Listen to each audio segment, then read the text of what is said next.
Hi everyone, welcome to round 3 from the Doncaster Open. Well, there's no easy games in this. 171 ECF, Brendan Brown now, the return of the diehards 1F4 player, and I had black, so 1F4 alert. Hoping to get off the mark in this game, because I beat him last time I played after he'd won the first two. So he played F4, I played Knight H6. This is known as the horsefly defense. It is probably garbage, but it rapid play. If E4, then E5. Knight F3 is some kind of weird king's gambit. But he played Knight F3. I played F6. This is a move 2 novelty. Not very often you get that. This is now transposed to the crazy cat, I think, which is basically just F6, Knight H7, and Knight H6, Knight F7. That's everything.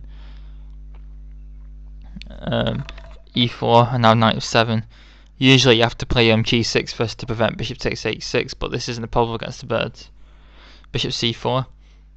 White is just sensibly developing his pieces, and he's not as fazed by my dubious opening, it seems. I think you're just supposed to allow bishop takes F7 check. It's supposed to be harmless. I have to say B6 takes. And then this, now taking advantage of white's light square bishop missing by stopping white from castling. But he's played E6. Castles, bishop E7, knight C3, castles and D4. White has a greater position, but black is solid. I played C6. I think this is one developing move, non-developing move too many. As we are going to see, I struggled to get my pieces into the game. Should have just played B6. And I thought D5 would be strong in this position, stopping me from playing it myself, but I should get a good position with B5, A5, take, check. This actually gives black a good position. Instead he sacks a pawn with F5 to open his bishop into the game.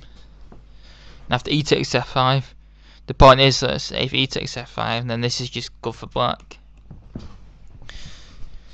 But his point was E5.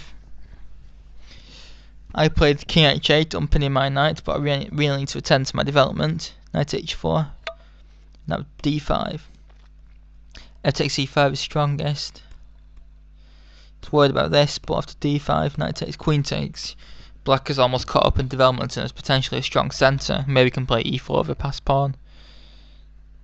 I played D5 and he took on passant, and after knight takes D6, because otherwise F5 drops. And white is just better if he gets his pawn back. He played bishop B3. I thought bishop D3 was stronger at the time, because it forces me to weaken my position with G6. But after bishop H6, rook E8, queen D2, I think overall bishop B3 was the better choice, because now the bishop is batting on granite in this position, and bishop B3 seems more dangerous as well for my king. I played queen E8, not a great move, but I was scared of white playing queen H5 himself, but I should have actually played very brave G5, knight F3, F4, locking in white's bishop, rook E1, knight E6, H4, knight F5. And white does not have full compensation for the missing pawn. And queen E8, and now he tactically blundered with queen F3. Take away the only retreat square for his knight. Should have played bishop F4 and after G6. G5 he can always take here, and then take here. And white regains his pawn with interest. So queen F4, sorry, bishop F4 and G6, queen E2. With bishop E6 ideas, and white has a good position with good compensation. Queen F3, I played G5, and white is lucky that his raking bishops managed to trap my rook, but two pieces do beat a rook. I'm already a pawn up as well. Bishop D2. Bishop F4 is actually a very interesting idea. After G takes F4, rook AE1. White is a piece and a pawn behind, but he's got these triple pawns, and white has a lot of pressure as well, so I have to be very careful. Bishop D2, G takes H4, and then bishop A6, because my rook's trapped. I'd seen this of course, but I still get a material advantage. I played knight D7, but queen G6 is stronger, because now he has to take the material immediately. I think the extra material will prevail in this position. Play bishop D7 and rook E8, and I'm not even behind development. But after knight D7, he doesn't need to take the rook yet, because it's not going anywhere. And after rook E1, queen G6 now isn't good, because the bishop pawn will be forced to f8, otherwise the rook falls. Knight f7 to force his bishop to take. Now the queen came in, which is tempting but not the best move after the rook lift. There's some pressure here. Knight fe5 has to be played. Nice tactical move because of this pin. But white has very good compensation for 2 pawns in this positioning. Black has to be very careful. Queen h5 and knight g6. This seems to actually hold everything, like the bishop, h4, f4. White aims to remove the knight via knight f4, so this is a good move. I played queen e8. Knight g5 seems a bit better. After knight f4, knight e4, great square for the knight. Knight e6, we take it. Bishop c5, great move. Just because now if he takes my bishop, I take his bishop. So queen takes f5, takes, we check. The tactics continue.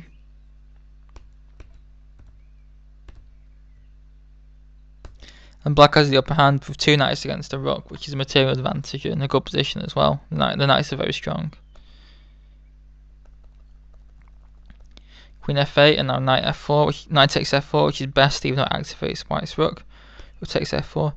Could also have tried queen takes f7, but this isn't so good. So after this continuation, planning b5, bishop b7, and then slowly grinding white down with the extra material.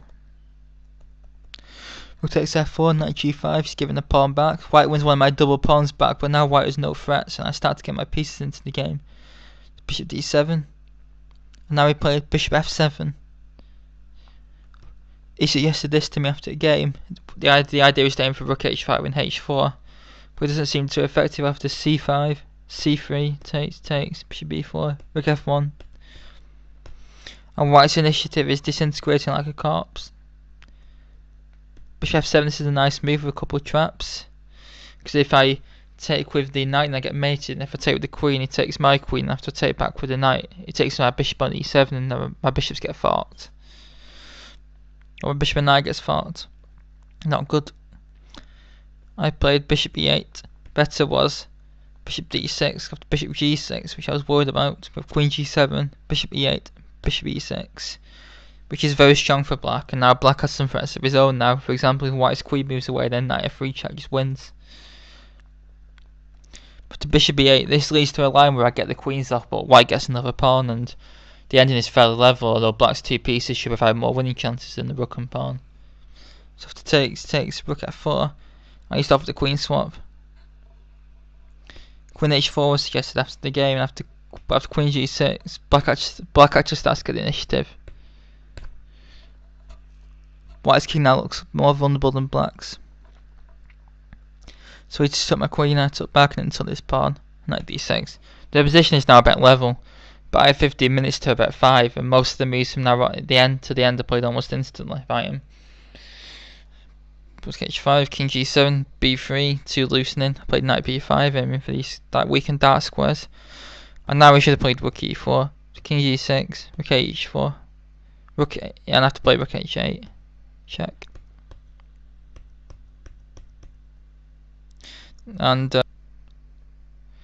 there's an interesting line where white's active rook should hold the balance. He played d5, played this check to get the rooks off. King g6, now white has lost his rook pair. So we played rook h3. Should have played g4 of course, but now after rook h3, c takes d5. I now have just 2 pieces against a rook. But I plays this, and now to avoid the draw, my king has to go to the depths of h8, which is not ideal when the king is the most important piece in endings.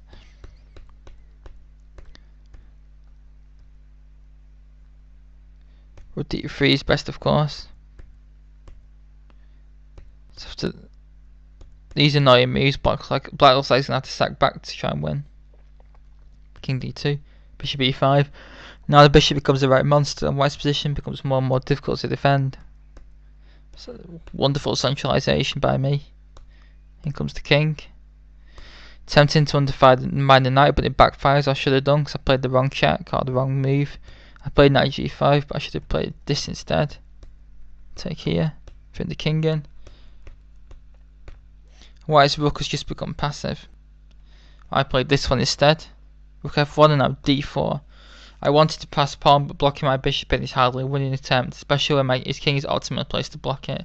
And after b4, now white gets some counterplay with it, creating a passive is free to suit majority. Kf7, c5, Kx6, b5, but this is too hasty and it's a blunder. a5 should have been played, a6 to stop it. That. Maybe black should win this in the long run, but it's far from over. The pawn was now after b5, the pawn's now overextended. Now after rook c1, knight e4, hitting c5 with check, he played c6.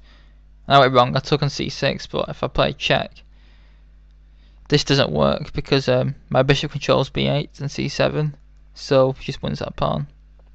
I took, and now he could have took with the rook and stayed in the game, but short time he played b takes c6, and now put things right. Now it's easily winning. g4. I missed an easy win with just check.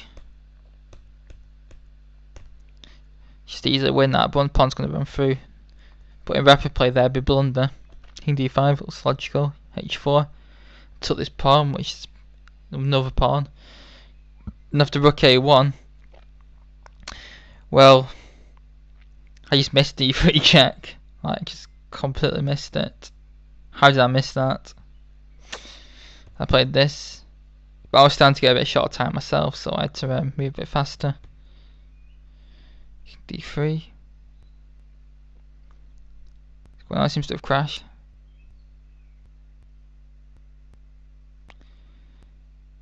Some technical problems here.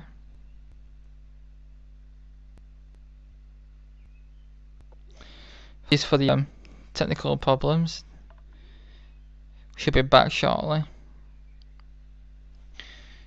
But yeah, in the meantime, I've just missed an easy win, but I'd not seen the win, thankfully. I didn't see it until I got back and analysed it, so luckily I wasn't. Sometimes when you've like missed a win, then you get like demoralised.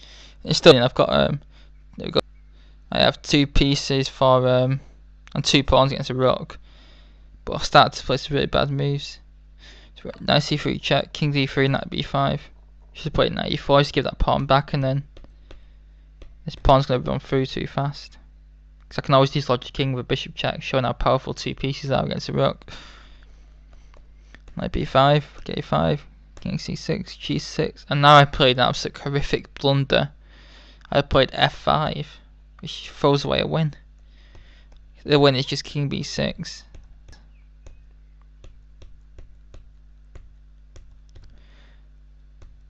And the a pawn will hurtle down the board with decisive effect. The white king of rook will be stretched like a rubber band until they snap, although I would have to be careful not to lose both the pawns for the rook, because I was getting down to my last 5 minutes, so I would struggle to do the bishop and knight checkmate. I know how to do it, but I need time for it. It isn't something I can do off by heart yet.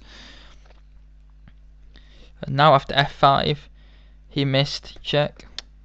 Something's come up. Stupid McAfee doing this installments. It slows my computer down really badly. Check. King here. Win this pawn. Win this pawn. Try and get the d pawn through. But then white's got his own g pawn. This is not good. Check. With queen, but white queens with check. Ouch. And then this, we have this continuation.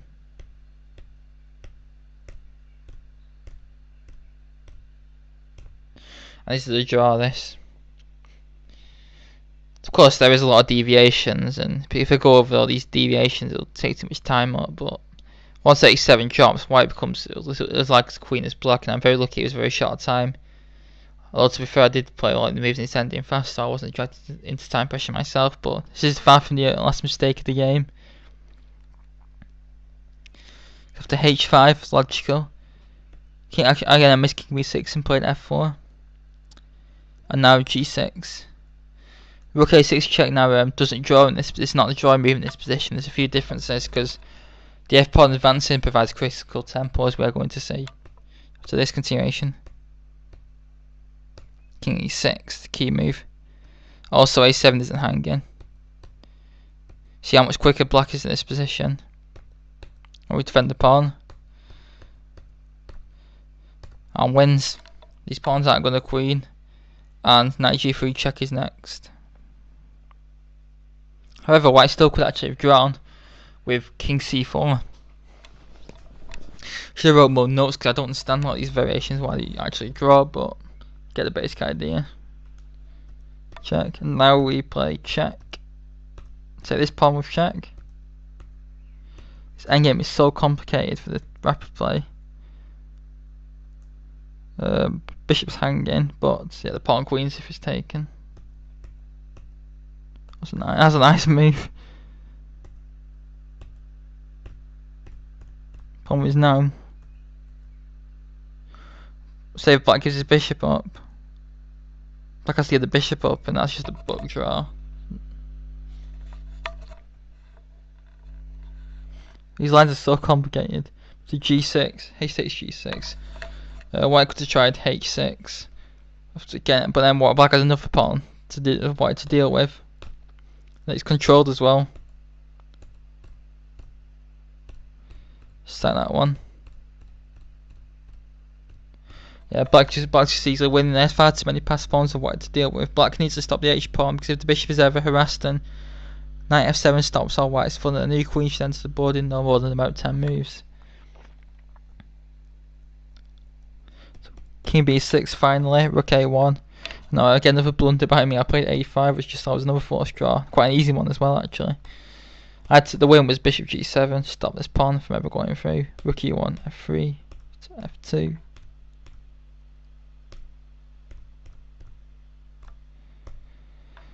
And white is actually, I think, king Zugswank here because the king moves allows king d5 in the decisive penetration, and the rook can't move because of d3. And if it moves anywhere else, then I can play, maybe play an a, try and play a2.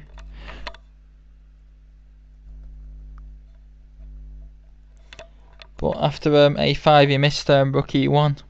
After bishop g7, rook e7, bishop a6, rook h7, bishop f8, f7. And it's a draw by repetition. There's nothing I can do or I'm gonna lose. g7, bishop takes, rook takes, a4, king c5. This is also a book draw, but there's nothing I can't get these pawns through. The king blockades the d pawn, the rook blockades the a pawn. My king can't get in because I lose the d pawn. But of course the other move just instantly draws. After rook g1, I played bishop g7. A4 is quicker because black is a tempo up on the line listed early, so losing the bishop doesn't matter. I can just give it up because after it takes. White has no time to win the f pawn because the a pawn is a rank further up the board, and the knight and 3 pawns overwhelm the rook.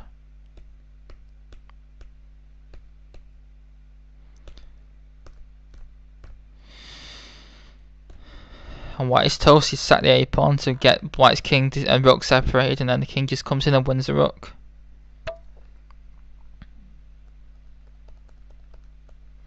Bishop g7. The only try he played rook g4. The only try is rook b1. But after king a6, still wins. Too many pawns again. It's funny how white's black's like worth a piece of material, but the position is really hard to win. And the pawn is too fast again. It shows how bad f5 was. I mean, all this counterplay allowed white with the h and g pawns could easily have been stopped, but again it's rapid play, so there'd be error. But after rook g4, a4, the a pawn is too fast, so losing f4 doesn't matter, and white's rook gets to munch on the pawn, but it will soon be lost to another pawn. c1. She's played d3 check. Nice flashy way to win. King takes d3, knight b1, blocks the rook out, and that's crushing, of course. King c4, rook h1, knight b1. He lost on time in this position. This move actually delays the wing, so I forgot about king b2, so I have to retreat the knight, and then I would probably have found this. I'm sure I would have found that anyway, but he lost on time in a lost position. So overall, a very instructive game in all its phases. An interesting opening followed by an unbalanced middle game where I was up material but was under the cosh, and I realised my ship was sinking, so I threw a couple of pawns over the edge to keep afloat, and I had a large clock advantage going into the endings, which meant that after playing the endgame very well, I could afford to screw it up, and he didn't have any time to find the drawing continuations, which required a lot of time on the clock. Of course, I need to look at endings more, because I missed some very easy tactics to win the game instantly. But overall, it was good to get off the mark, and nice win over a 171.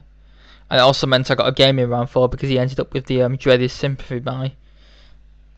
But I hope you enjoyed this very long 68 move game with the very interesting endgame, and hope you took something from it. Please leave any comments and thoughts. Thanks very much.